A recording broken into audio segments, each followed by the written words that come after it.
And again welcome to पढ़ रहे IIT Sam. आप सभी का एक बार फिर से स्वागत है। तो भाई हम बात कर रहे थे हमारा थ्योरी ऑफ गैसेस की। तो अभी जस्ट थोड़ी देर पहले ही मैंने एक्सप्लेनेशन दी आपको कि वैन डर वाल गैस इक्वेशन क्या होगी, कैसे होगी, है ना। तो सारी एक्सप्लेनेशन मैंने आपको दी थी। तो ये हमारी क्लास है theory of gases. Theory of gases की क्लास नंबर 8 है। तो इसमें हम डिस्कस करेंगे कुछ की आपका जो बॉयल टेम्परेचर क्या होता है, कहां से वो आया है, and liquefaction of gas, critical conditions की भी बात हम यहाँ पे कर रहे होंगे। ठीक है ना, क्रिटिकल कंडीशन का भी डिस्कशन हम यहाँ पे कर रहे होंगे। ठीक है, तो चलिए लास्ट क्लास में जैसे कि ये यहाँ पे है, ये आपको देखा होगा, मैंने आपको बताया था कि लास्ट क्लास में सबसे पहले हम डिस्कशन करेंगे विरियल इक्वेशन ऑफ स्टेट के बारे में। ये भी एक साइंटिस्ट है, इन्होंने भी अपनी एक इक्वेशन दी थी। इसको पढ़ना इसलिए जरूरी है, बॉयल्स वाला टॉपिक आपको काफी अच्छे से समझ में आ जाएगा। ठीक है, तो चलिए इसी को स्टार्ट करते हैं। Virial equation of state.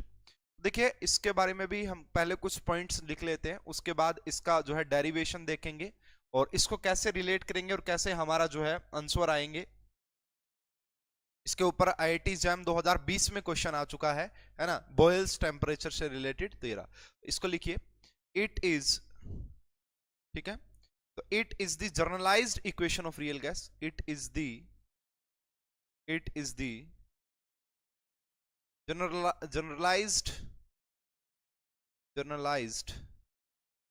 Generalised equation of real gas. ये बिल्कुल जर्नलाइज्ड, ये रियल गैस में बता रहा था ना आपको कि बहुत सारे साइंटिस्ट ने दिया हुआ है, तो उनका ये है।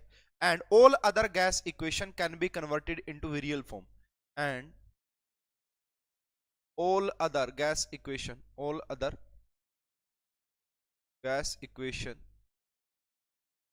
and all other gas equation can be converted into virial equation, can be converted into virial equation, can be converted into virial equation। ठीक है ना, बाकी को भी हम इसमें कन्वर्ट कर सकते हैं।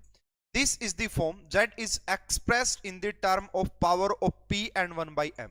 तो इसमें हम क्या करते हैं, जो आपका Z होता है ना, उसको power of P and 1/V की एक्सप्रेशन में उसको डिनोट करते हैं, रिलेट करते हैं।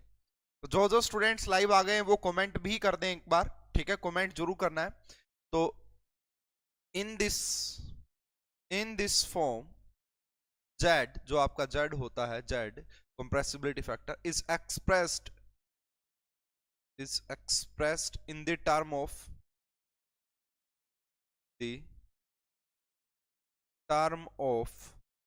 power of P and 1/Vm उसकी पावर, उसको हम इस तरीके से रिलेट कर सकते हैं। ठीक है ना, तो देखिए इसकी जो इक्वेशन होती है वो क्या होती है। तो यहां पे हो गया जी आपका Z इज इक्वल टू, यहां पे सबसे पहले लिखते हैं 1 प्लस में B इंटू में P, ठीक है, प्लस में C इंटू में P का स्क्वायर, है ना। उसके बाद लिखेंगे D इंटू में P का क्यूब, और ऐसे ऐसे ये चलती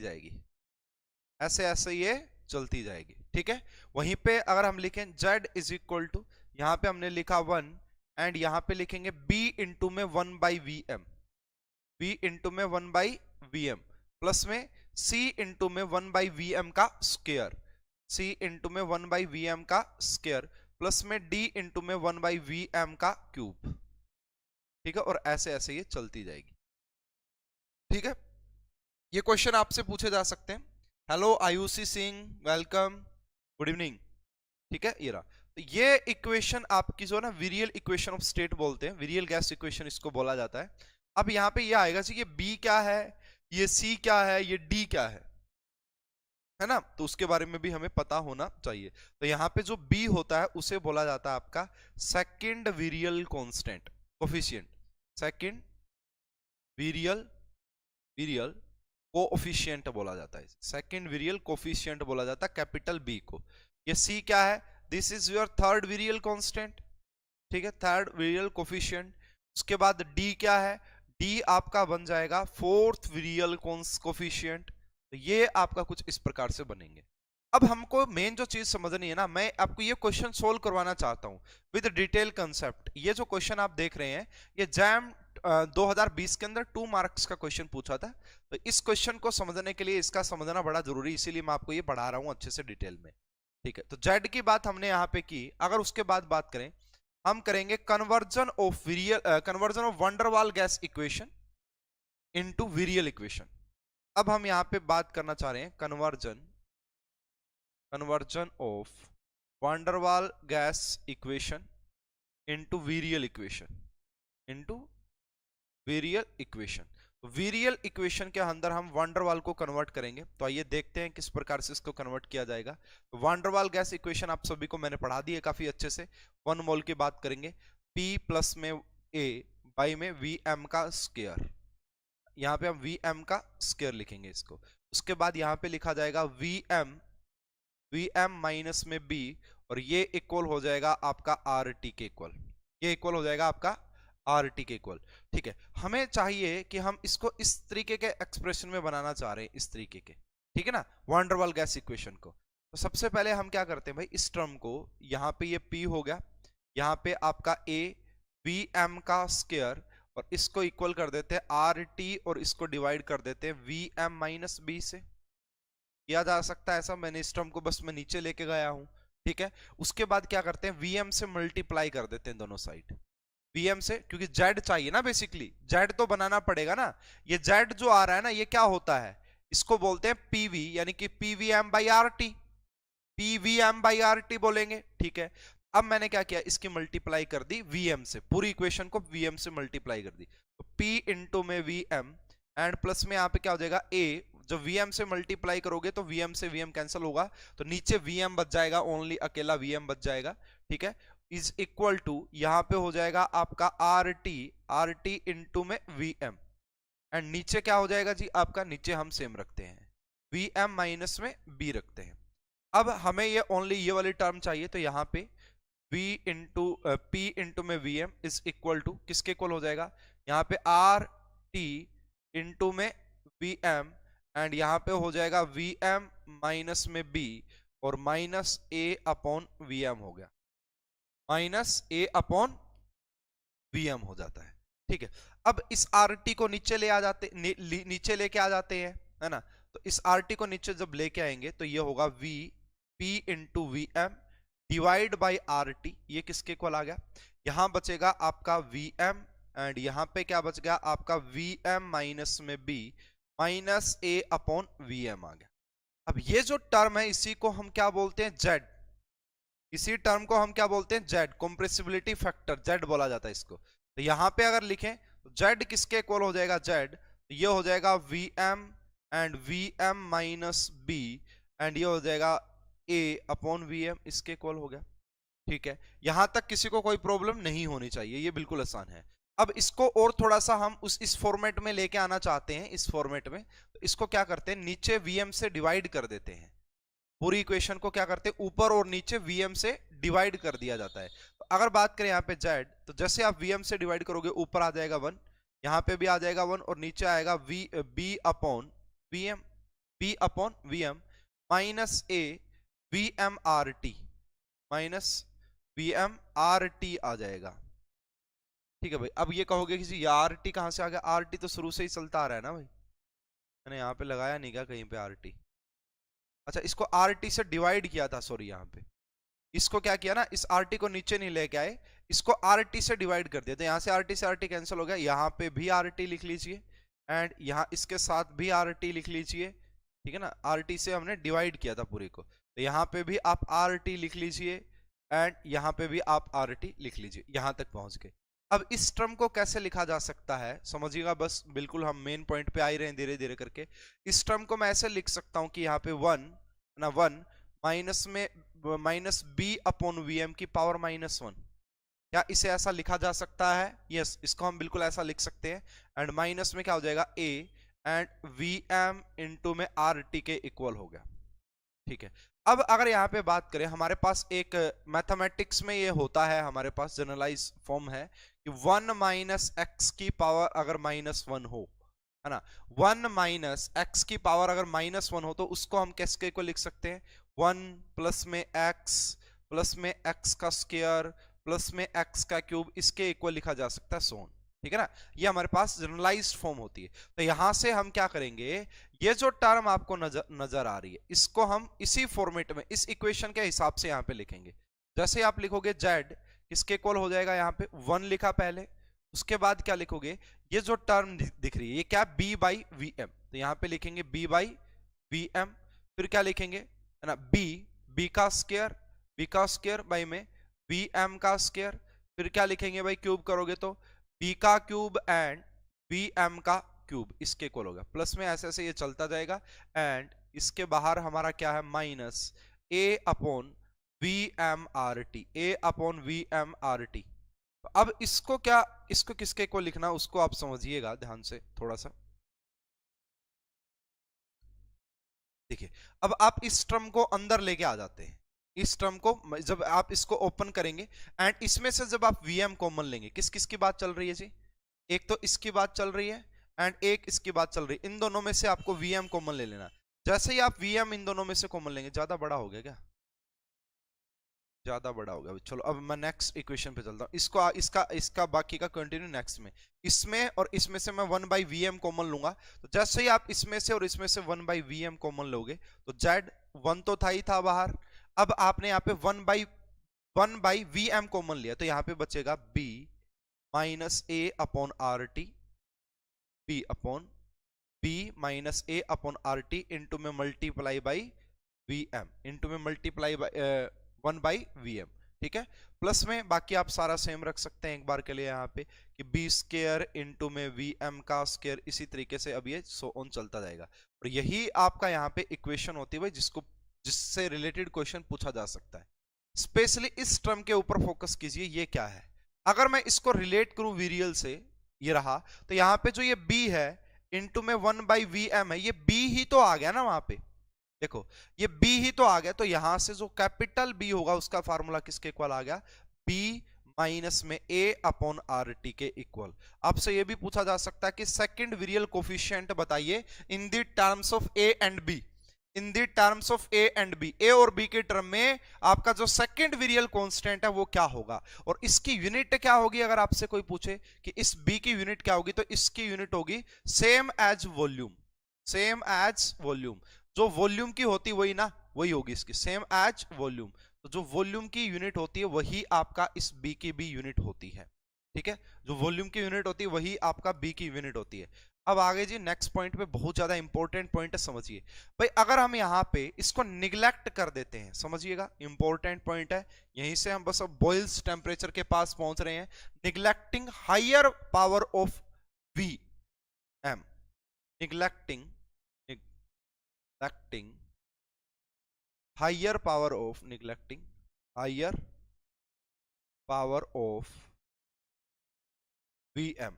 अगर हम Vm की हायर पावर को निग्लेक्ट कर देते हैं तो आपको क्या मिलेगा, मान लो कि ये जो आपका 1 बाई वी एम का स्क्वायर है, 1 बाई पी क्यूब, इन सबको हम क्या कर देते हैं, निग्लेक्ट कर देते हैं। तो जैसे आप निग्लेक्ट करोगे तो z किसके इक्वल आ जाएगा, यहाँ पे आएगा 1, प्लस में किसके इक्वल आ जाएगा, b माइनस में a upon R T, b minus में a अपॉन आर टी, और इसकी मल्टीप्लाई कर देंगे 1 बाई वी एम से, 1 बाई वी एम से, बाकी सारी हमने निग्लेक्ट कर दी। अगर अब यहां पे आप बात करोगे, यहां पे z प्लस 1 है, क्या है आपका z प्लस 1। अगर मैं बात करूं, मुझे चाहिए हो यहां पे आइडियल बिहेवियर, है ना, तो फॉर आइडियल बिहेवियर क्या होता भाई, for ideal behaviour, for ideal behaviour, तो आप सभी को पता कि आइडियल बिहेवियर के लिए क्या होता है, z आपका 1 के इक्वल होना चाहिए, और z 1 के इक्वल जब होगा जब ये वाली पूरी टर्म किसके इक्वल हो जाए, किसके इक्वल हो जाए, 0 के इक्वल। अब 1 बाई वी एम तो 0 हो नहीं सकता, वॉल्यूम तो 0 हो नहीं सकती, इसका मीनिंग मैं क्या लिखूंगा यहाँ पे, b माइनस ए upon R T, b minus ए अपॉन आर टी को किसके इक्वल पुट करना पड़ेगा, 0 के इक्वल। और जैसे ही आप इसको 0 के इक्वल पुट करेंगे तो जो b हो जाएगा स्मॉल b, वो इक्वल हो जाएगा a अपॉन आर टी के इक्वल, वो किसके इक्वल हो जाएगा, a अपॉन आर टी के इक्वल। एंड यहीं से अगर मैं इस टेम्परेचर की बात करूं, यहीं से अगर मैं इस टेम्परेचर की बात करूं, तो इस टेम्परेचर को बोला जाता है टीबी, बॉयल्स टेम्परेचर, एंड ये किसके इक्वल हो जाएगा, ये इक्वल हो जाएगा आपका b, है ना, जो बॉयल्स टेम्परेचर है इसको यहां ले जाओ, इसको नीचे ले आओ, तो बॉयल्स टेम्परेचर जो हो जाएगा वो होगा आपका a अपॉन आर इंटू में B. Yes, this is very very much important. इसका ग्राफ भी समझेंगे, सब कुछ समझेंगे। एक बार मैं दोबारा से इसको रिपीट करता हूं। एंड यहां पे जो ये टीबी आया है यही हमने निकालना था, अभी इसका ग्राफ भी पढ़ेंगे। इसी को आपका बोला जाता है बॉयल्स टेम्परेचर। इसी को क्या बोला जाता है आपका? Boils temperature. दोबारा से देखिए पूरी कहानी कहां से शुरुआत हुई थी, क्या क्या हमने पढ़ा है। देखिए सबसे पहले मैंने आज आपको कहा कि हम वेरियल इक्वेशन की बात करते हैं। मैंने सब कुछ किया। यहाँ पे जो जेड वो power of P and 1/v के एक्सप्रेस किया जाता है, ये रहा, ठीक है। कैपिटल बी को सेकंड वेरियल कोफिशिएंट बोला जाता है। अब मैंने क्या कहा भाई, मैं चाह रहा था कि मैं वांडरवाल गैस इक्वेशन को, किसको? वांडरवाल गैस इक्वेशन को वेरियल इक्वेशन में कन्वर्ट कर दूं। तो इसको हमने कन्वर्ट करने की कोशिश की कि यहां तक पहुंचे, सब कुछ किया। यहां पे ये एक्सप्रेशन आया, ये बना। इसमें से मैंने 1/v m कांस्टेंट लिया, कॉमन लिया, तो हमारे पास ये आया, ये हमारा b हो गया। अब मैंने क्या किया, neglecting higher power of vm, बाकी सब निग्लेक्ट कर दिया, ये इसके इक्वल आ गया। अगर मुझे आइडियल बिहेवियर चाहिए तो z की वैल्यू किसके इक्वल होती है आइडियल बिहेवियर के लिए? 1। अगर ये 1 हो, ये 1 कब हो सकता है? जब ये पूरी टर्म 0 हो। ये पूरी टर्म 0 को इक्वल के 0 के इक्वल पुट करोगे तो यहाँ पे 1/vm है। मॉलिक्यूल्स की वॉल्यूम तो 0 नहीं मान सकते, हम 0 नहीं मानेंगे यहाँ पे, ठीक है। तो इसको 0 नहीं मान सकते, बट इस टर्म को 0 के इक्वल पुट करेंगे तो b minus A upon R T is equal to 0 आ गया। यहां से b की value a upon R T, ये a और b क्या है? ये वांडरवाल गैस इक्वेशन कांस्टेंट है ना। a प्रेशर करेक्शन, b जब हमने वॉल्यूम करेक्शन किया था तब जो कांस्टेंट आए थे वो है ये आर टी। एंड यहाँ पे जो ये t नजर आ रहा है, देखो a भी कांस्टेंट, b भी कांस्टेंट, r भी कांस्टेंट। तो ये जो टेम्परेचर होता है इसी को हम बॉयल्स टेम्परेचर बोलते हैं।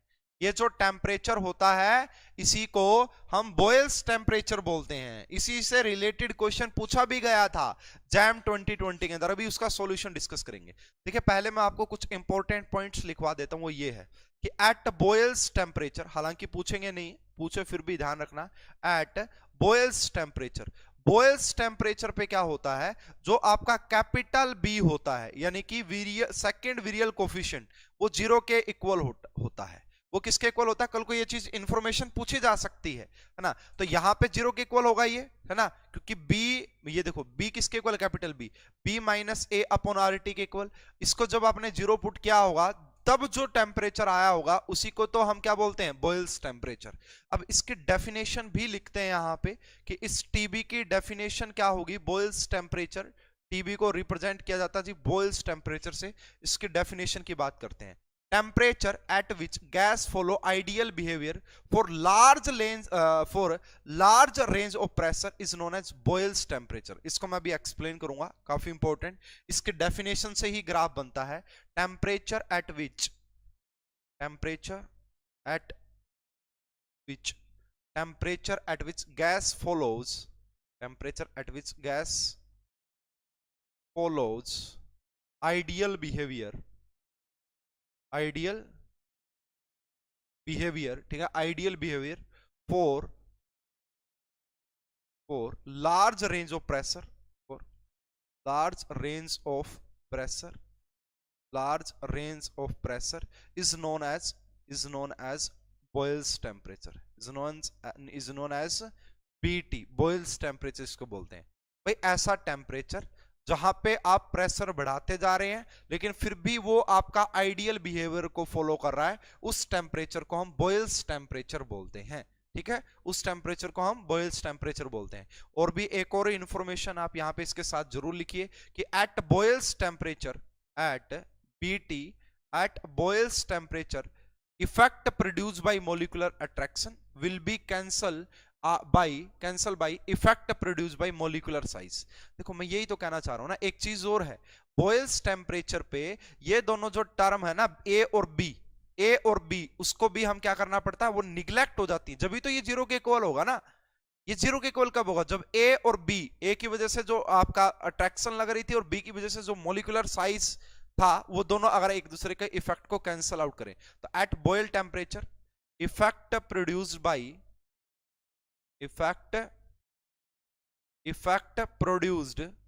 बाय मोलिकुलर अट्रैक्शन,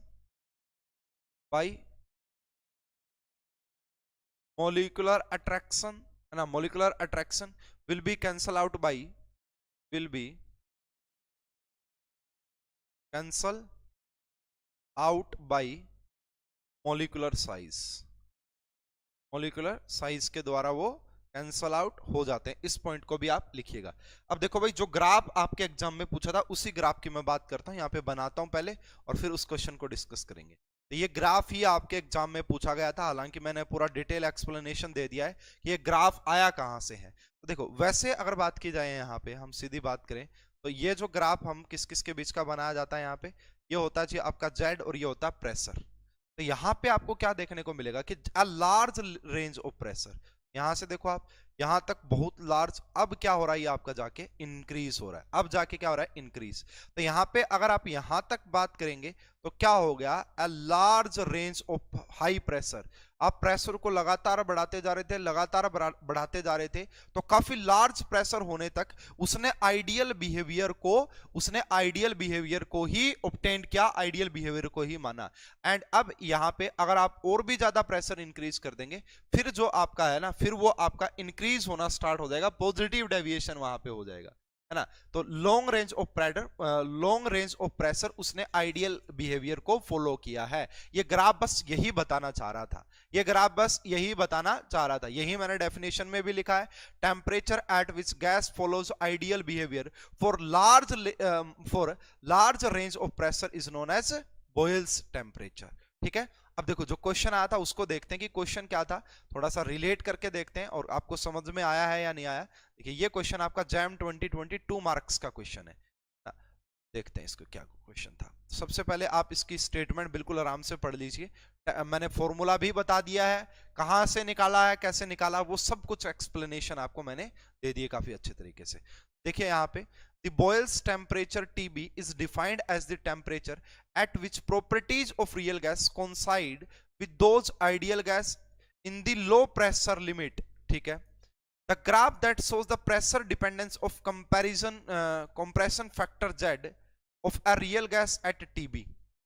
भाई यही आपको बताना है कि वो क्या ग्राफ आएगा। देखो यहाँ पे आप देख रहे हैं कि एक लार्ज रेंज तक वो आपका ऑब्टेन करा, उसके बाद वो आपका ये आ जाता कुछ इस प्रकार से। डेविएशन तो दिखाएगा ही ना वो, क्योंकि रियल की बात की जा रही है। लेकिन बॉयल टेम्परेचर वो टेम्परेचर होता है जहां पे एक लार्ज रेंज ऑफ प्रेशर तक वो आपका आइडियल बिहेवियर ही शो करता है। यहाँ पे अगर आप लगातार देखोगे ये नहीं पॉसिबल होगा, ये भी नहीं पॉसिबल, ये तो नॉर्मल ही आता है, नॉर्मल ऐसा, ये भी नहीं होगा, ये तो हाइड्रोजन टाइप के लिए मैंने पढ़ाया था कुछ इस तरीके से ये रहा। तो इसमें स्पेशल बात जो है ना, ये देखो ये आपका, ये तो सारे डेविएशन लगभग गैसेज ऐसा ही डेविएशन शो करती हैं, है ना। ये हाइड्रोजन और हीलियम शो करती हैं और ये ऐसा कुछ होता नहीं है। ये जो है ना ये स्पेशल केस है।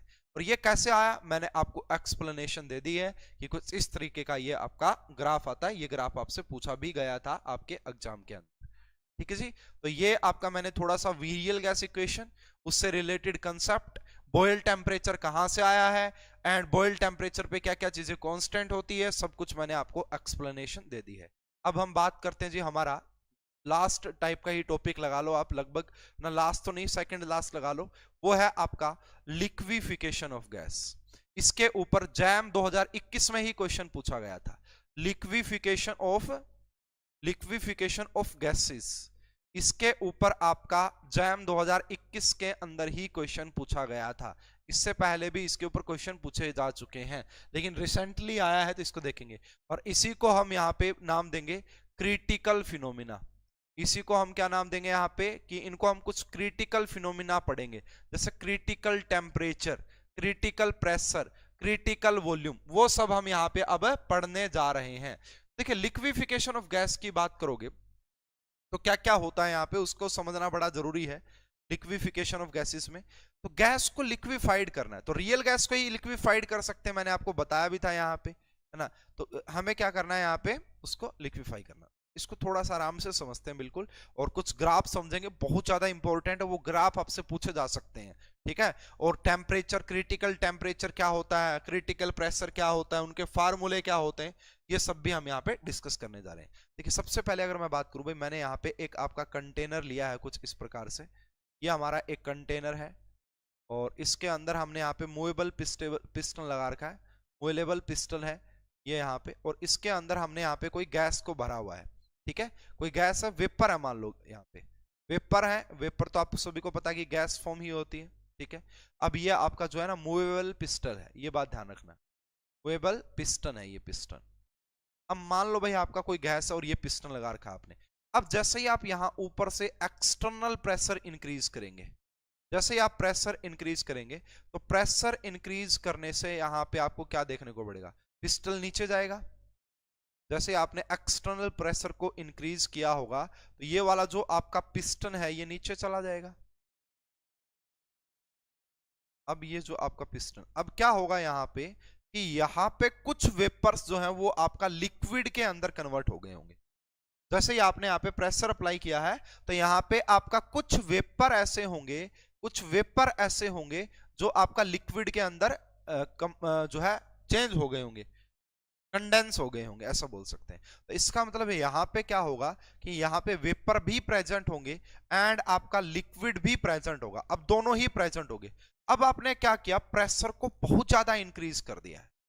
अब आपने यहाँ पे क्या किया, अब आपने यहाँ पे ये किया कि आपने प्रेशर को और भी ज्यादा इंक्रीज कर दिया है। जैसे ही आप और भी ज्यादा इंक्रीज करेंगे, अब आपको यहाँ पे क्या देखने को मिलेगा, अब यहाँ पे आपको सिर्फ और सिर्फ लिक्विड देखने को मिलने वाला, सिर्फ अब यहाँ पे आपको क्या देखने को मिलेगा, सिर्फ और सिर्फ लिक्विड आपको देखने को मिलेंगे यहाँ पे, है ना। इन सभी के दौरान हमने टेम्परेचर को क्या रखा है, कांस्टेंट रखा। इन सभी के दौरान हमने टेम्परेचर को क्या रखा है, कांस्टेंट रखा है। इसका मतलब देखो इसके अंदर जो आपका वेपर और लिक्विड होंगे वो दोनों आपका इक्विलिब्रियम स्टेट के अंदर होंगे। यहां पे जब ये सिचुएशन आई होगी तो यहां पे ये जो दोनों होंगे आपका, वो आपका इक्विलिब्रियम स्टेट के अंदर रहे होंगे। देखो वैसे तो हमें ये बात पता है, मैंने आपको जो बॉयल्स लॉ पढ़ाया था वहां पे ये चीज एक्सप्लेन कर दी थी कि अगर आप प्रेशर को बढ़ाओगे वॉल्यूम कम हो जाएगी, वॉल्यूम को बढ़ाओगे प्रेशर कम हो जाएगा, इनवर्सली प्रोपोर्शनल रिलेशन है। इस ग्राफ को समझना ही बहुत ज्यादा इंपॉर्टेंट है। तो देखिए अगर मैं सिंपल ग्राफ यहाँ पे बनाता हूं आपका किस किस के बीच का भाई, यहाँ पे मैं आपका अगर ग्राफ बनाऊं प्रेशर वर्सेस वॉल्यूम, तो अगर प्योर वेपर्स रहे होंगे सिर्फ गैसेस, तो उसके लिए ये ग्राफ कुछ एक्सपोनेंशियली डिक्रीजिंग ऑर्डर का आया था। ये मैंने आपको बॉयल्स लॉ में भी पढ़ाया था, ठीक है ना, ये बॉयल्स लॉ में। तो ये जो आया है ये फॉर गैसेस आया है, फॉर गैसेस आया है। बट अब हम इसको थोड़ा सा रिलेट करेंगे हमारे इस कंसेप्ट से जो मैंने आपको पढ़ाया है ना। यानी कि जब आप उसको लिक्विफाई करना चाहते हैं, है ना, जब आप किसी गैस को लिक्विफाई करना चाहते हैं तो ये ग्राफ किस तरीके से वेरी करता है समझना भाई बहुत ज्यादा इंपॉर्टेंट है, बता रहा हूं मैं, ठीक है। इससे रिलेटेड ही आपकी सारी डेफिनेशंस वगैरह क्लियर होती हैं, सब कुछ समझ में आता ही रहा।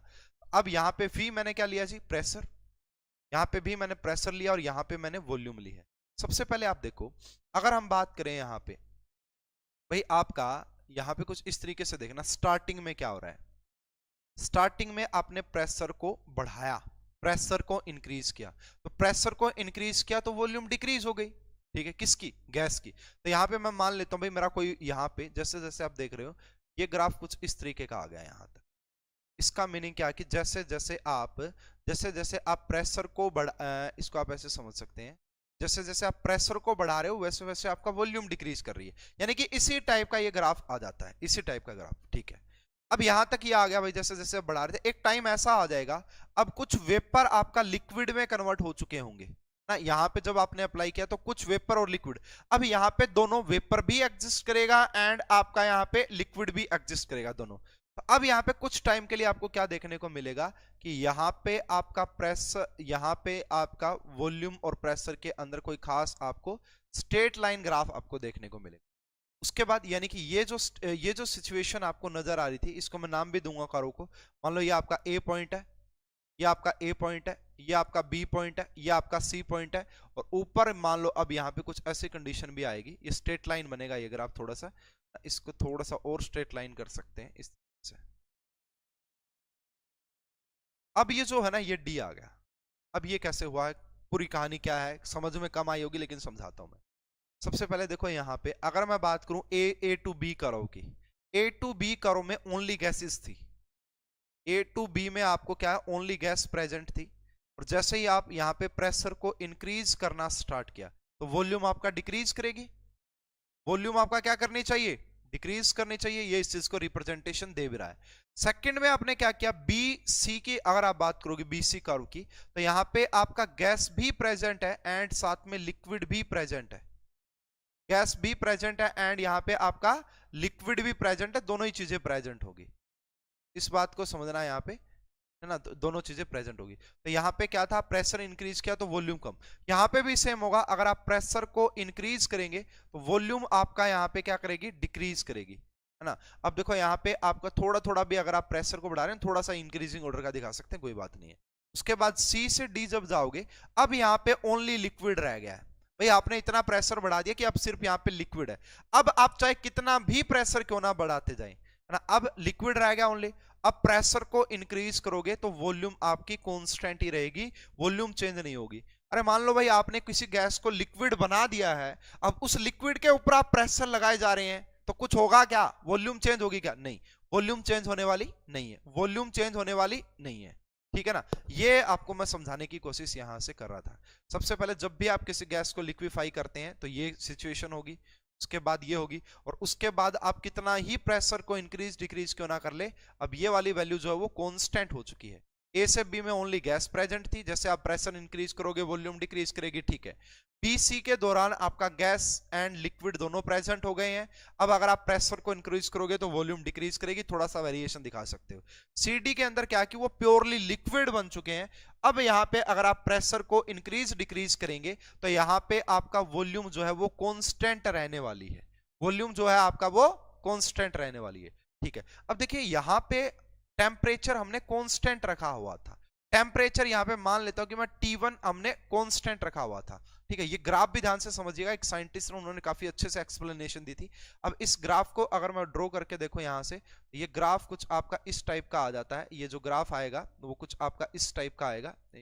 थोड़ा सा और बनाने की कोशिश करता हूँ इसको अच्छे से, तो ग्राफ आ जाएगा ये कुछ इस टाइप का है।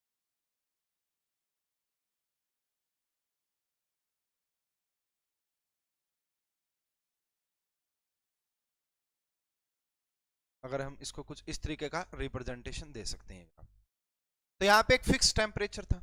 मान लो अगर हम टेम्परेचर को और बढ़ा देते हैं, टेम्परेचर को इंक्रीज करें, टेम्परेचर को इंक्रीज करने से क्या होगा, गैस का लिक्विफिकेशन आसान होगा या मुश्किल होगा, टेम्परेचर इंक्रीज करने से आपका जो पार्टिकल्स होंगे उनके अंदर काइनेटिक वाइब्रेशंस बहुत ज्यादा होंगे। आप सभी को पता है कि जब भी हम लिक्विफिकेशन करते हैं तो टेम्परेचर को लो करते हैं, ठंडा करते हैं, है ना, टेम्परेचर को कम करते हैं। अब अगर आप टेम्परेचर को बढ़ाते जाओगे तो ये वाला जो गैप है ना, बी टू सी वाला जो कर्व है, इसकी लेंथ कम होती जाएगी, क्योंकि वहां पे लिक्विफिकेशन पॉसिबल मुश्किल होता है हाई टेम्परेचर पे। तो वहीं पे जैसे जैसे आप टेम्परेचर को इंक्रीज करोगे, मैं 3-4 कर्व बना देता हूं।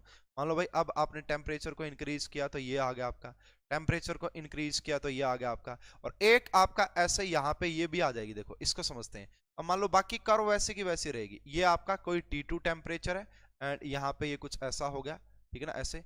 ये आपका वापिस से फिर से कर्व ऐसी ही होगी, ये T3 एंड वापिस से यहाँ पे आपका ये कर्व ऐसी होगी। एक पॉइंट आपका ऐसा आ गया, ये वाला पॉइंट। अब यहाँ पे अगर आप देखेंगे तो आपकी कर्व जो T4 टेम्परेचर, उसको ध्यान से देखिएगा। इस T4 टेम्परेचर पे अगर आप देखेंगे जो प्रेशर एंड जो वॉल्यूम का जो वो है वो ये मीट कर गया, मिल गया है ये पॉइंट, है ना। अब यहाँ पे आपका ये दोनों मिल चुके हैं, इस तरीके से समझ सकते हैं आप।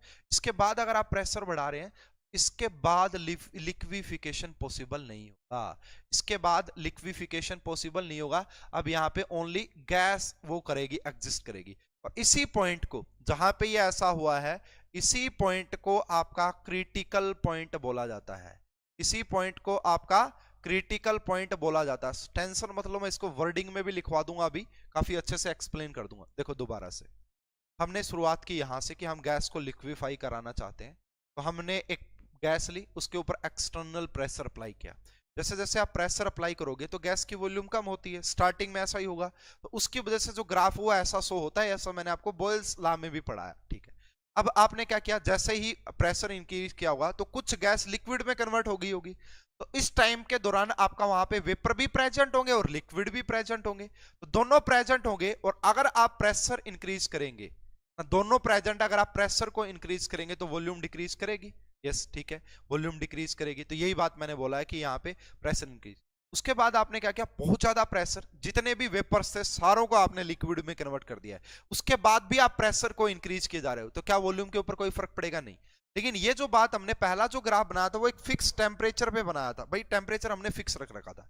अब मैं आपको कह रहा हूं कि आप टेम्परेचर को बढ़ाते जा रहे हैं, बढ़ाते जा रहे हैं, तो आपका ये वाली जो स्टेज है ना जहां पे आपका लिक्विड और वेपर एग्जिस्ट कर रहे थे, वो आपका कम होती जा रही है। एक ऐसा पॉइंट आएगा, है ना, ऐसा पॉइंट आएगा जो लास्ट पॉइंट है, ऐसा टेम्परेचर, या टेम्परेचर लगा लो, यहाँ पे टेम्परेचर की बात करते हैं, या क्रिटिकल पॉइंट लगा लो, जिसके ऊपर आपका जो वेपर और लिक्विड है, जो वेपर और लिक्विड है वो इमर्ज कर गए, है ना, मिल गए एक दूसरे से, ठीक है।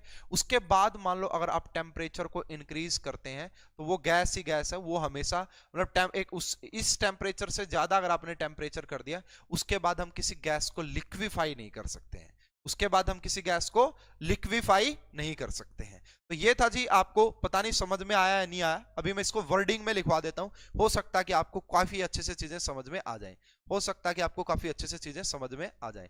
लिखिए इसको वर्डिंग में, लिखिए, लिखते हैं कि क्या कह रहे हैं। तो ये एक एक थॉमस एंड्रूज नाम के साइंटिस्ट थे, वो ये डिस्कस कर रहे थे ना, तो लिख सकते हैं आप साइंटिस्ट का नाम थॉमस एंड्रूज, जो भी है, मैं शॉर्ट फॉर्म में लिख देता हूं भाई, आपका जो भी नाम वगैरह होगा, तो ऐसा ही कोई साइंटिस्ट थे।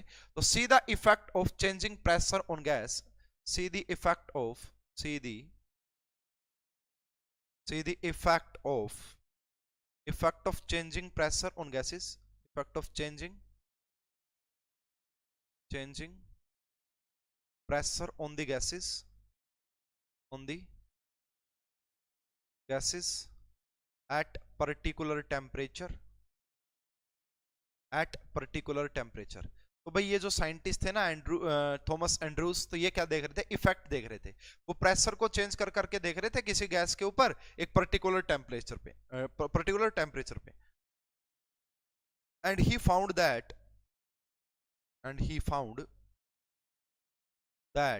on increasing pressure, जब हम प्रेशर को इंक्रीज करते हैं, ठीक है, gas show tendency two of liquefaction, gas shows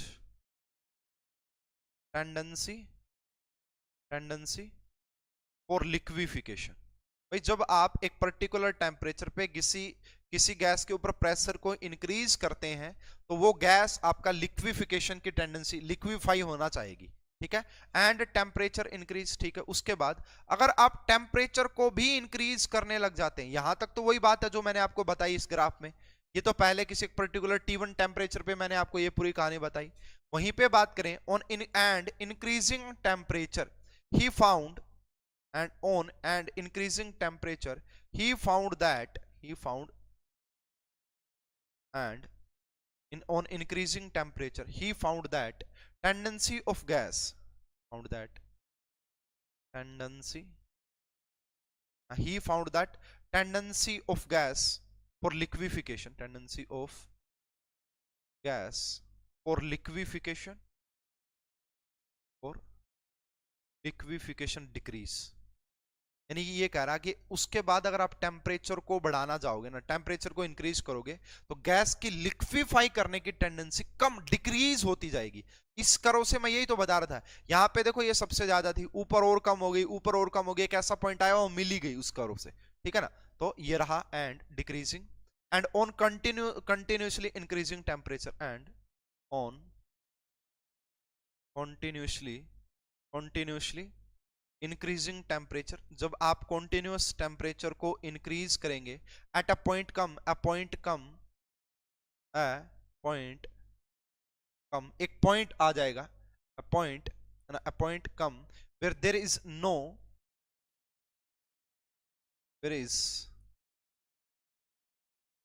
designation, where is no, इसको आप लिख लो यार, बेसिकली क्या लिखोगे, नो लिखना पड़ेगा आपको, नो इंटरेक्शन टाइप से लिख लो, है ना, no interaction between liquid and gas, there is no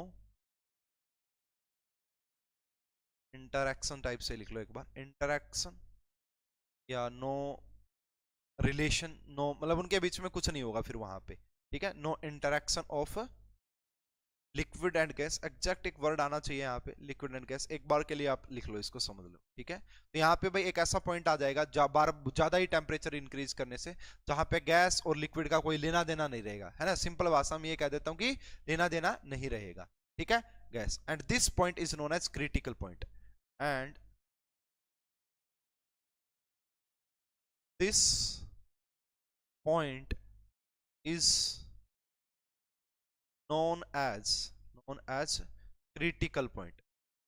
critical point, इसी पॉइंट को हम क्रिटिकल पॉइंट बोलेंगे। जब ये पॉइंट आएगा ना बार बार टेम्परेचर इंक्रीज करने से, इसी पॉइंट को क्रिटिकल पॉइंट बोला जाता है। इसी पॉइंट को हम क्या बोलेंगे? क्रिटिकल पॉइंट, है ना। And pressure, volume and temperature, and pressure, volume and temperature, है ना, eight corresponding at this point, corresponding at this point is known as तो इसको मैं शॉर्ट फॉर्म में क्रिटिकल प्रेशर, प्रेशर को हम नाम देंगे क्रिटिकल प्रेशर, वॉल्यूम को नाम देंगे क्रिटिकल वॉल्यूम, एंड टेम्परेचर को नाम देंगे क्रिटिकल टेम्परेचर, एंड टेम्परेचर को नाम देंगे critical temperature. And critical point, at critical point density of gas become equal to density of liquid, that is the property become same।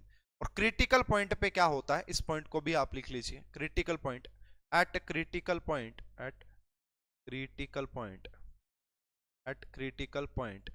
density of gas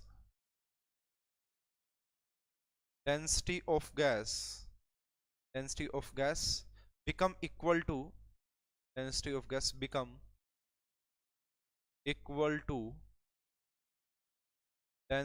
of liquid। कहने का मतलब है कि इस critical point पे क्या हो जाता है ना, लिक्विड और गैस की प्रॉपर्टीज सेम हो जाती है। That is property become equal, property become equal, यानी कि यहाँ पे आपका जो प्रॉपर्टी है वो आपका इक्वल हो जाएंगी। ठीक है ना। देखो स्टूडेंट, यही पॉइंट है जो मैं आपको बता रहा हूँ। भाई आपने क्या किया, हमने सबसे पहले देखा कि जब आप प्रेशर इंक्रीज करते हो वॉल्यूम डिक्रीज करती है। एक ऐसी स्टेज ये आ गया, जैसे जैसे आप टेम्परेचर को बढ़ाते जा रहे हो एक ऐसा पॉइंट आ जाएगा जहां पे गैस और जो लिक्विड है उसके बीच में कोई रिलेशन नहीं रहेगा, ऐसे बोल सकते हैं। ठीक है, तो अब यहाँ पे ये जो पॉइंट आया इसे क्रिटिकल पॉइंट बोलते हैं। इस क्रिटिकल पॉइंट पे जो प्रेशर, टेम्परेचर और वॉल्यूम होती है उसे critical temperature, pressure and volume बोला जाता है। ठीक है, ये रहा। अब ये मैंने सब कुछ आपको एक्सप्लेन किया। अब है ना कुछ डेफिनेशंस लिखते हैं भाई यहाँ पे क्रिटिकल टेम्परेचर, क्योंकि इसके ऊपर ऑलरेडी क्वेश्चन पूछा जा चुका है। तो सबसे पहले मैं यहाँ पे लिख रहा हूँ टीसी, टी का मतलब टेम्परेचर, सी का मतलब क्रिटिकल टेम्परेचर। बहुत इंपॉर्टेंट है ये ना, इनके फॉर्मूले भी ड्राइव करने हैं। तो critical temperature, it is the maximum temperature. तो ये बात याद रखना भाई, जो क्रिटिकल टेम्परेचर होता है ना वो मैक्सिमम टेम्परेचर होता है। It is the maximum temperature above, इस टेम्परेचर से ऊपर आप किसी भी गैस को लिक्विफाई नहीं कर सकते। ये वो मैक्सिमम टेम्परेचर है, अगर उससे ज्यादा आपने टेम्परेचर किया तो गैस लिक्विफाई नहीं होगी, है ना। तो it is the maximum temperature above which gas can not be liquefied, ठीक है, it is the maximum temperature above which gas can not be liquefied by applying pressure, आप कितना ही प्रेशर क्यों ना अप्लाई करते जाएं, इस टेम्परेचर के बाद आपका गैस लिक्विफाई होने वाली नहीं है। बाय अप्लाइंग एनी प्रेशर, आप कोई भी प्रेशर क्यों ना अप्लाई कर दें ना, बट बिलो, है ना, but below which it can be liquefy, but below which it can liquefy. इससे कम पे आप उसको लिक्विफाई कर सकते हैं, इससे कम पे आप उसे लिक्विफाई कर सकते हैं। तो क्रिटिकल टेम्परेचर एक मैक्सिमम टेम्परेचर होता है स्टूडेंट, इस बात को जरूर नोट कीजिएगा। उसके बाद नेक्स्ट डेफिनेशन लिखते हैं क्रिटिकल प्रेशर की, डेफिनेशन लिखते हैं। इट इज द मिनिमम, ये मिनिमम होता है ना, it is the minimum pressure, ये भाई वो मिनिमम प्रेशर होता है। It is the minimum pressure required to liquefy the gas, it is minimum pressure required to to liquefy any gas, required to liquefy any gas. अगर किसी gas को आप liquefy करना चाहते हैं, जो मिनिमम प्रेशर अप्लाई करना पड़ता है उसी को हम क्रिटिकल प्रेशर बोलते हैं। एंड तीसरी जो डेफिनेशन आएगी उसे हम नाम देंगे वीसी। वीसी बोले तो critical volume, volume occupied by volume occupied by 1 mole of 1 mole of gas at critical temperature and pressure, volume occupied by 1 mole of gas at CP at PC and TC, उसी को हम क्या बोलते हैं, critical volume. तीनों की definition मैंने आपको बता दी है कि तीनों की डेफिनेशन क्या होगी, इस तरीके से वो काम करेगी, ये रहा। अब आगे देखो भाई, इसके ऊपर और भी बहुत अच्छे अच्छे क्वेश्चन बनते हैं, कैसे बनते हैं उसी को समझते हैं, कैसे बनते हैं उसी को हम समझते हैं। इसी को अगर मैं यहाँ इस ग्राफ से और अच्छे से रिलेट करना चाहूँ, समझाऊं आपको, तो मान लो यहाँ पे जो आपका T1 टेम्परेचर, उससे ज्यादा आपने किया T2 टेम्परेचर, उससे ज्यादा आपने किया T3 टेम्परेचर, उसके बाद जो टेम्परेचर आपने किया था 4 वाला, उसको मैं TC बोल सकता हूँ, क्योंकि क्रिटिकल पॉइंट के ऊपर ये टेम्परेचर है, मैक्सिमम टेम्परेचर ये। इसके बाद जो आ गया वो आपका बनेगा T5, इसके बाद जो बनेगा आपका T5। अगर मैं इतनों को बताना चाहूं, यहां तक TC तक आप क्या कर सकते हैं, किसी भी गैस को, क्रिटिकल टेम्परेचर तक आप किसी भी गैस को लिक्विफाई कर सकते हैं। तो यहां पे आपका क्या होगा, गैस लिक्विफाई हो सकती है, गैस लिक्विफाई हो सकती है। इसके बाद ये आपका मैक्सिमम टेम्परेचर होता है भाई, जिसके ऊपर कोई गैस लिक्विफाई हो सकती है ना, maximum temperature for liquefaction, maximum temperature for liquefaction. इसके बाद आप किसी भी गैस को लिक्विफाई नहीं कर सकते, गैस कांट लिक्विफाइड। इसके बाद TC के बाद आप किसी भी गैस को लिक्विफाई नहीं कर सकते हैं। ये बात आपको समझ में आ जानी चाहिए काफी अच्छे तरीके से, ठीक है भाई, ये आपको बात समझ लेनी। अच्छा भाई, एक और बात करेंगे यहाँ पे, काफी इंपॉर्टेंट है ये वाला पॉइंट भी, इसको थोड़ा सा समझिएगा, रिलेट करेंगे इसको। देखिए होता क्या है, ये जो कर्व आपको नजर आ रही है ना, ये जो ग्राफ के अंदर जो आपको कर्व नजर आ रही है, अगर मैं यहाँ पे बात करूं below critical point, before critical point, अगर मैं बात करता हूं यहाँ पे before critical point, before CP critical point, तो भाई यहां पे जो स्लोप ऑफ द कर्व क्या होगा, स्लोप ऑफ कर्व क्या होगा, इंपॉर्टेंट है ये भाई। मैं ये बात कर रहा हूं, जब तक क्रिटिकल पॉइंट नहीं आया है तो इस कर्व का स्लोप क्या होगा, तो कर्व का स्लोप होता है भाई आपका जो dP/dV है, वो लेस देन होता है 0 से, है ना, नेगेटिव ही आएगा वो थोड़ा सा। dP/dV is less than 0, dP/dV क्या होता है, लेस देन 0। बट अगर आपसे पूछा जाए eight critical point CP, eight critical point, तो बताइए स्लोप ऑफ कर्व किसके इक्वल होगा, स्लोप ऑफ कर्व यानी कि जो कि आपका dP/dV है वो किसके इक्वल होता है, dP/dV क्या होता है, वो आपका 0 के इक्वल होता है, स्लोप यहाँ पे 0 हो जाता है, ठीक है ना, ये बात ध्यान रखना भाई, ये बात आपको यहाँ पे ध्यान रखनी है, बहुत ज्यादा इंपॉर्टेंट है, बहुत ज्यादा इंपॉर्टेंट है। चलो भाई, इसके ऊपर एक बहुत बेहतरीन क्वेश्चन करते हैं, MSQ टाइप का क्वेश्चन बनेगा आपके एग्जाम में, आपके एग्जाम में कभी ना कभी MSQ टाइप का क्वेश्चन बनेगा, बहुत बेहतरीन क्वेश्चन है। चलिए क्वेश्चन लिखते हैं और समझते हैं क्या है क्वेश्चन आपका, क्या कहता है यहाँ पे। तो यही है भाई आपका, फॉर ए गैस, कोई एक गैस है, फॉर ए गैस जिसका आपको क्रिटिकल प्रेशर दे रखा 1.5 atm, क्रिटिकल प्रेशर दे रखा 1.5 atm, एंड क्रिटिकल टेम्परेचर दे रखा है, एंड क्रिटिकल टेम्परेचर दे रखा 320 केल्विन, 320 का। Predict which of the flowing condition liquefaction will take place, predict which of the following condition, which of the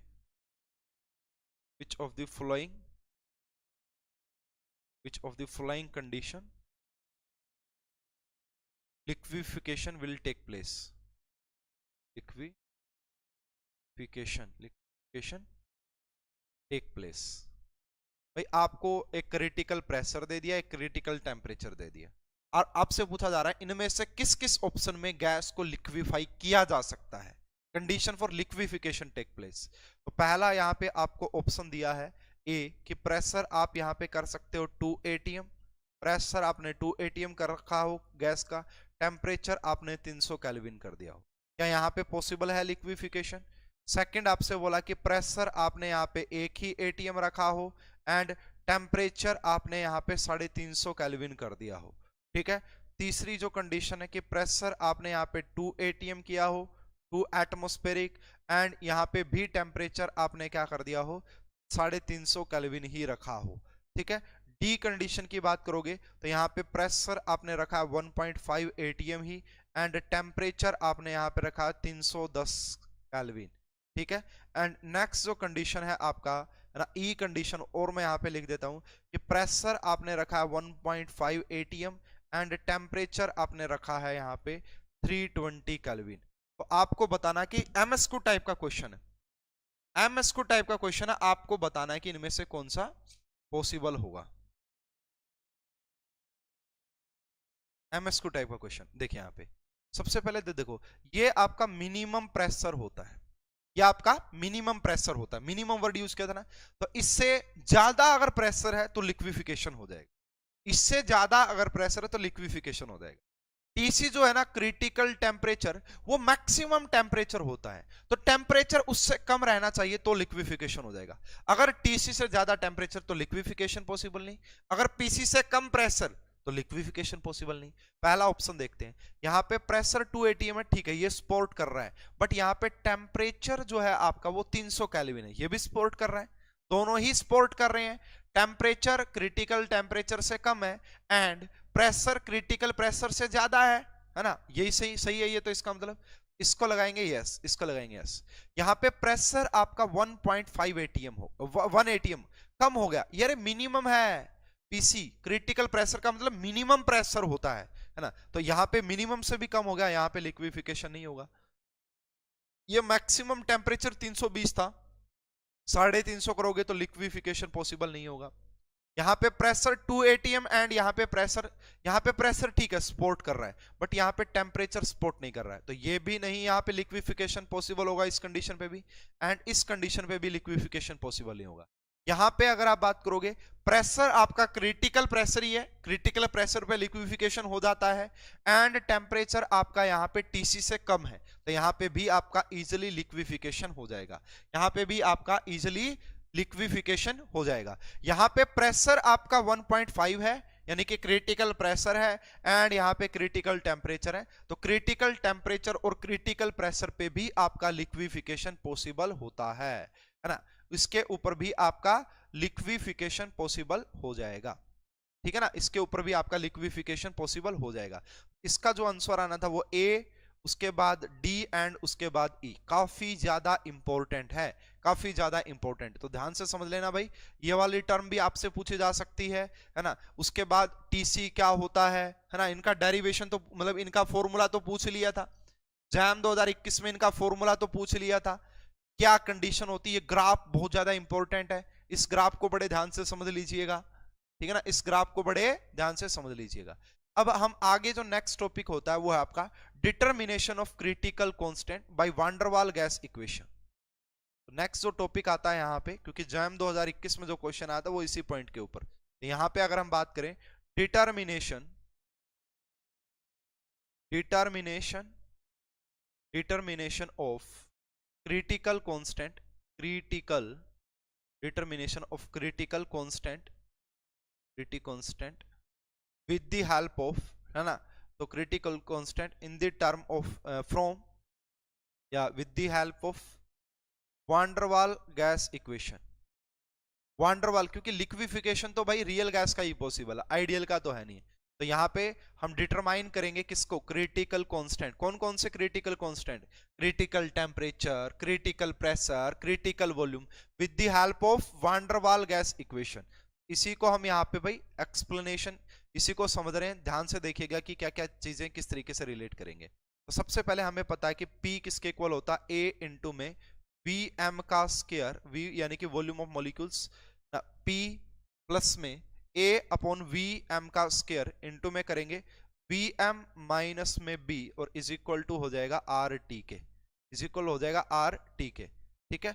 अब यहां से क्या करते हैं, इस इक्वेशन की मल्टीप्लाई कर देते हैं किससे, वी एम के स्क्वायर से, ताकि ये चीज कैंसल आउट हो जाए। तो जैसे आप मल्टीप्लाई करोगे तो यहाँ पे p, इसको मैं एक बार तो एक ही कलर में यूज करता हूँ, तो p इंटू में वी एम का स्क्वायर, यहाँ पे हो जाएगा ओनली ये, ठीक है। यहाँ पे यही रहेगा क्योंकि पूरे से मल्टीप्लाई करोगे, यही टर्म तो कैंसल आउट होनी है, ठीक है। तो वी एम माइनस में b, एंड यहाँ पे b क्या हो जाएगा आपका आर टी इंटू में वी एम का स्क्वायर, आर टी इंटू में वी एम का स्क्वायर। अब इसके साथ मल्टीप्लाई करो, इस पूरी को खोल दो, तो p इंटू में वी एम का क्यूब बनेगा सबसे पहले, p इंटू में वी एम का क्यूब बनेगा, प्लस में इस a की मल्टीप्लाई करोगे इसके साथ, तो ये बन जाएगा a इंटू में वी एम, a इंटू में वी एम, ठीक है ना, a इंटू में वी एम।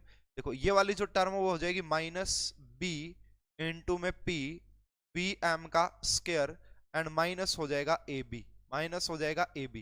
ये किसके इक्वल आ जाएगी, आर टी इंटू में वी एम का स्क्वायर के इक्वल आ जाएगी, ठीक है ना। तो ये आपका हो जाएगी इस प्रकार से, ठीक है। उसके बाद अगर हम बात करें यहाँ पे, उसके बाद ये सारी चीजें हो गई है जी यहाँ से, ठीक है। इसके बाद और देखते हैं, देखिए यहाँ पे v इंटू में एम वी एम का क्यूब, क्यूब हो गया माइनस।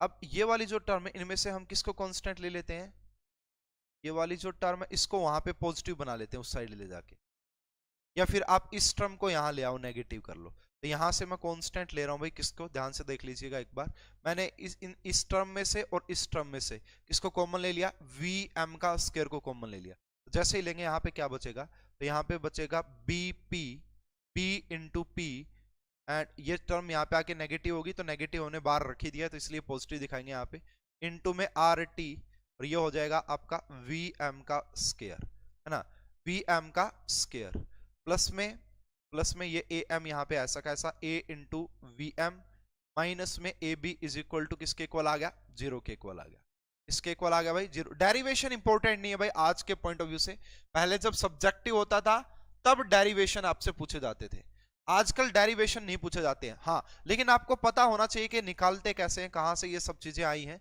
तो वो अगर आपको पता होगा तो वो काफी हेल्पफुल रहने वाला आप सभी के लिए, ठीक है। तो अब क्या करते हैं भाई, इसको पूरी को प्रेशर से डिवाइड कर देते हैं, इस पूरी इक्वेशन को प्रेशर से डिवाइड करो। तो जैसे प्रेशर से डिवाइड करोगे तो वी एम का क्यूब माइनस यहाँ पे पी गया तो बी बचेगा ओनली बी, इंटू में आर टी का इंटू में आर टी और डिवाइड बाई पी हो जाएगा, R T divide by P, into में हो जाएगा आपका वी एम का स्क्वायर। इसको जब आपने डिवाइड किया होगा तो ए बाई पी इंटू में क्या करेंगे वी एम, एंड माइनस में ए इंटू बी अपॉन क्या हो जाएगा P is equal to zero के इक्वल हो, इज इक्वल टू जीरो के इक्वल हो जाता है।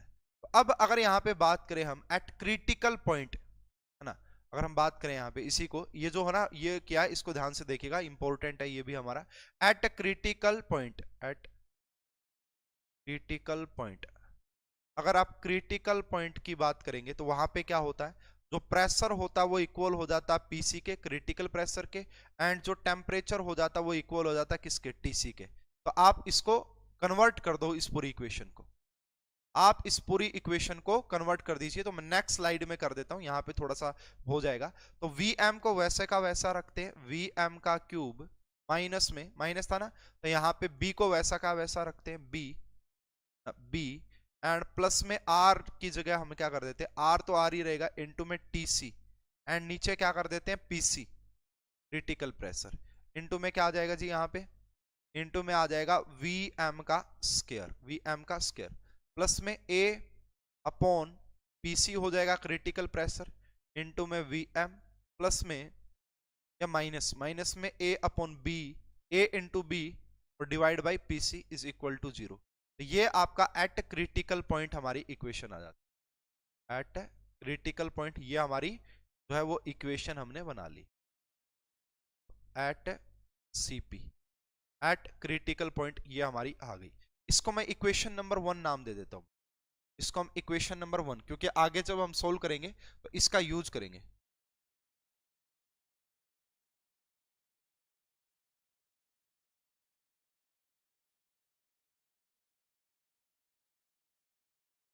ठीक है।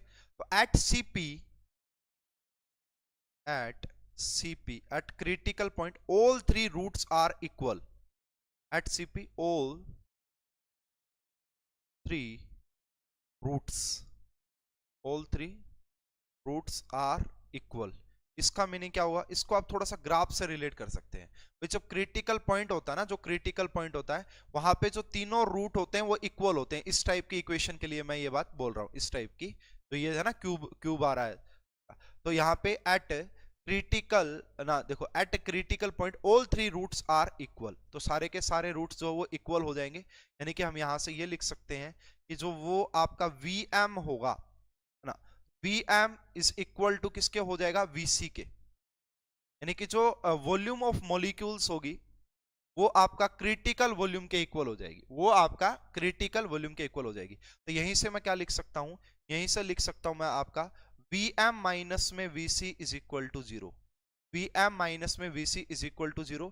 एंड यहीं से क्या लिखा जा सकता है, Vm माइनस Vc का क्यूब, अगर इसका क्यूब करेंगे तो वो भी 0 के इक्वल ही आएगा, वो भी 0 के इक्वल ही आएगा। अब आप इसको क्या कीजिए, यहाँ पे ये वाले जो इक्वेशन है इसको थोड़ा सा इस तरीके से मॉडिफाइड करके लिख सकते हैं, है ना। मान लो आप इसी इक्वेशन को ओपन करो एक बार, इसका क्यूब रूट ओपन करो, तो ये किसके इक्वल हो जाएगा, Vm का क्यूब माइनस में 3 into Vc critical volume minus में सॉरी मल्टीप्लाई Vm का स्क्वायर, उसके बाद प्लस है ना 3 Vc का स्क्वायर इंटू में Vm एंड माइनस हो जाएगा यहाँ पे Vc का क्यूब इज इक्वल टू 0 के इक्वल। ये किसके इक्वल हो जाएगा, आपका 0 के इक्वल, इज इक्वल टू 0। ये बनेगी जी आपका इक्वेशन नंबर 2। ये क्या बनेगी इक्वेशन, देखो at critical point all three roots are equal, तो इसको हमने इक्वल पुट कर दिया यहाँ पे 0, इसका क्यूब रूट ये लिया, इसको भी 0 के इक्वल पुट कर दिया, इसको मैंने इक्वेशन नंबर 2 नाम दे दिया है, इसको मैंने इक्वेशन नंबर 2 नाम दे दिया। तो अब हम क्या करेंगे, कंपेयरिंग इक्वेशन 1 एंड 2, यहां से देखिए कंपेयरिंग इक्वेशन 1 एंड 2, इक्वेशन 1 और 2 को कंपेयर कीजिए। जैसे ही आप इनको कंपेयर करेंगे, जो टर्म आप देखना चाहते हो वो देखो, देखो ये ऐसा कैसा, ठीक है। तो यहाँ पे Vm का स्क्वायर है, तो यहां से जो Vc आ रहा है, क्या मैं ये लिख सकता हूं कि जो 3Vc होगा, 3Vc क्या वो इसके इक्वल नहीं है, क्या वो B प्लस में R इंटू में TC बाई PC के इक्वल नहीं है, यस इसी के इक्वल है। तो यहां से हम यही लिखेंगे कि B प्लस में R TC divide by PC and ये किसके इक्वल हो जाएगा, 3Vc के इक्वल हो जाएगा, 3Vc के इक्वल। इसको हम यहाँ पे एक बार इक्वेशन नंबर 3 नाम दे देते हैं, इक्वेशन नंबर 3, ठीक है। वहीं पे अगर आप दूसरा कंपैरिजन करोगे यहाँ पे ये Vm, तो यहाँ पे 3Vc का स्क्वायर, 3Vc का स्क्वायर किसके इक्वल हो जाएगा, A अपॉन PC के इक्वल। तो यहाँ पे हो जाएगा आपका A अपॉन PC किसके इक्वल हो जाएगा, 3Vc के स्क्वायर के इक्वल, 3Vc के स्क्वायर के इक्वल। इसको मैं एक बार इक्वेशन नंबर 4 नाम दे देता हूँ। इसी प्रकार जब लास्ट वाले को रिलेट करेंगे कि लास्ट वाला कौन सा बच गया, ये Vc का क्यूब किसके इक्वल हो जाएगा, इसके equal, AB divide by PC। तो AB डिवाइड बाई PC किसके इक्वल हो जाएगा, तो ये इक्वल हो जाएगा आपका Vc के क्यूब के इक्वल। तो ये हमारी इक्वेशन नंबर 5 आ जाएगी, इक्वेशन नंबर 5। तो अब हम क्या करते हैं ना, देखो इन दोनों को अगर हम डिवाइड करें तो हमारा जो है ना Vc आ जाएगा, क्रिटिकल वॉल्यूम तो आ जाएगी ना। तो यहाँ पे ये कीजिए आप डिवाइड, यहाँ पे आप ये कर सकते हैं डिवाइड इक्वेशन 4 या इक्वेशन 5, ठीक है ना, ऐसे कीजिए। तो आप क्या करो, 4 को डिवाइड कर दो 5 से, इक्वेशन 4 को डिवाइड कर दो 5 से। जैसे ही डिवाइड करोगे PC से PC कैंसिल, A से A कैंसिल, तो यहाँ पे बचेगा आपका B, तो ये बचेगा आपका 1 by B is equal to आ जाएगा आपका 3 अपॉन VC। तो यहां से हमारी क्रिटिकल वॉल्यूम आ जाएगी, है ना। और ये आपका किसके, वांडरवाल गैस कांस्टेंट की टर्म में ही आएगी। तो यहां से जो Vc हो जाएगी वो किसके इक्वल हो जाएगी, 3 इंटू B के इक्वल। यहां से जो आपका Vc हो जाएगी यानी कि क्रिटिकल वॉल्यूम, वो किसके इक्वल हो जाएगी, 3 इंटू B के इक्वल। B क्या है, वांडरवाल गैस कांस्टेंट। A और B जो कांस्टेंट थे ना, वही है ये चीजें आपसे पूछी जाती हैं। अब आप क्या करो, इस Vc की वैल्यू मैं अगर यहाँ पे पुट कर दूं, इस Vc की जगह अगर मैं 3 भी पुट कर दूं, तो पुट है ना यहाँ पे put VC value in equation number 4। तो यहां से हमारे पास क्या आ जाएगा, PC। तो PC किसके इक्वल आएगा, तो PC जो आपका इक्वल हो जाएगा वो होगा A/27। देखो यहाँ पे आप पुट कर देना, 3 का स्क्वायर करोगे, हाँ ठीक है ना, ये सही है। तो यहाँ से VC इज इक्वल टू 3 भी जब आपने इसके अंदर पुट किया तो सोल्व करने के बाद ये आएगा, फाइनली आप करके देख लेना, ऑलरेडी आपको बता रहा हूँ, ये रहा, ये आपका आ जाएगा PC किसके इक्वल, क्रिटिकल प्रेशर किसके इक्वल हो गया, A/27B का स्क्वायर। और जब आप P एंड V की, PC की, ये PC एंड ये VC की वैल्यू जब आप यहाँ पे पुट करेंगे तो यहाँ से आपका TC आ जाएगा, ठीक है। तो सब्सटीट्यूट, नेक्स्ट स्लाइड में बता देता हूं, तो substitute PC and VC in equation number equation number 4, ये 4 ही नाम दिया था ना हमने, सॉरी, इक्वेशन नंबर 3 के अंदर पुट करोगे तो यहां से आपका TC भी आ जाएगा, इक्वेशन नंबर 3। जब आप TC देखोगे यहां से पुट करने के बाद तो TC होगा आपका 8A/27RB, 8A/27RB। और यही मैंने आपको एड्सॉर्प्शन के दौरान भी यही फॉर्मूला लिखवाया था। तीनों टर्म हमारी आ गई है, TC, PC एंड आपका VC। ये कहां से आई है वो भी मैंने आपको सोल्व करवा दिया है, ये कहां से आई है वो भी मैंने आपको सोल्व, वान डर वाल गैस इक्वेशन से, ठीक है ना। तो इसको हमने वान डर वाल गैस इक्वेशन से सोल्व किया है, ठीक है। तो भाई इसी के ऊपर आपका जैम 2021 में क्वेश्चन आया था, फाइनली मैं वो करवा देता हूं। और बस हमारा फिर लगभग एक पार्ट और रह गया है इसका, वान डर वाल मतलब गैस तो हो गई है, इस पूरे चैप्टर का ही एक पार्ट रह गया, उसको हम जल्दी से जल्दी कवर कर लेंगे, ठीक है। तो भाई जो जैम 2021 के अंदर क्वेश्चन आया था वो देख सकते हो आप क्या था। तो शायद एक तो मैं पहले भी सोल्व करवा चुका हूं ना जैम 2021 का आपको, वो तो उससे रिलेटेड था, वॉल्यूम वगैरह से मतलब आइडियल बिहेवियर से रिलेटेड था शायद, तो वो देख लीजिएगा। The volume correction factor for a non ideal gas in the term of critical pressure, critical molar volume and critical temperature and R is the gas constant. आपका यहाँ पे वर्ड यूज किया था इन्होंने कि volume correction factor, volume correction factor, volume correction factor, यानी कि क्या होता है volume correction factor, small b होता है। तो आपको बताना है इन द टर्म ऑफ ना TC critical temperature, PC critical volume critical pressure and VC critical volume के अंदर। ऑप्शन जो दिए गए थे आपको वो था R इंटू में TC और 8PC, एक ये ऑप्शन दिया था। जैम 2021 का क्वेश्चन है, 27 नंबर क्वेश्चन, चेक भी कर सकते हो। 27 यहाँ पे R का स्क्वायर, TC का स्क्वायर एंड इसको डिवाइड किया है आपका 64 PC से, 64 PC। सी ऑप्शन की बात करोगे 8 इंटू में PC एंड VC, ये हो जाएगा आपका 3 TC के इक्वल। एंड डी ऑप्शन की अगर आप बात करोगे वो आपको दिया गया था यहाँ पे कि आपका 3 PC का स्क्वायर, PC इंटू में VC का स्क्वायर। तो यार देखो बहुत आसान हो जाएगा अगर मैं इन तीनों को रिलेट करना पड़ेगा। देखो यहाँ पे B की ये वैल्यू है, ठीक है, तो यहां से आपको सिर्फ B चाहिए ना, ये B चाहिए, यहां से सोल्व कर लो। देखो यहां से सोल्व करना सबसे आसान है इसको, क्योंकि यहाँ पे तीनों टर्म आ रही है।